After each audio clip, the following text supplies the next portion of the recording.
যুক্তরাষ্ট্রে new York আন্তর্জাতিক বাংলা বইমেলা 2025-এর আহ্বায়ক মনোনীত হয়েছেন ভয়েস অব আমেরিকার বাংলা বিভাগের প্রাক্তন প্রধান ও বিশিষ্ট সাংবাদিক রোকেয়া হায়দার।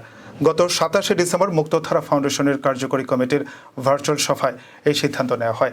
আগামী 24 থেকে 27 মে 4 দিনের এই বইমেলা অনুষ্ঠিত হবে নিউ ইয়র্কের জামাইকা পারফর্মিং আর্টস সেন্টারে। আহ্বায়ক মনোনীত হওয়ার পর রোকেয়া হায়দার ভিডিও কনফারেন্সের মাধ্যমে মুক্তধারা ফাউন্ডেশনকে ধন্যবাদ জানিয়েছেন। পাশাপাশি 2025 সালের এই উৎসব এবং মেলা সুষ্ঠু ও সফলভাবে উদযাপন করতে সকলের সহায়তা চান।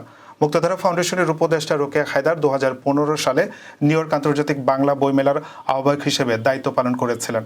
2024 সালের নিউ ইয়র্ক আন্তর্জাতিক বাংলা বইমেলার আহ্বায়কের দায়িত্ব পালন করেছিলেন বিশিষ্ট সাংবাদিক ও প্রাবন্ধিক মুক্তধারা ফাউন্ডেশনের ভাইস চেয়ারম্যান হাসান ফেরদৌস।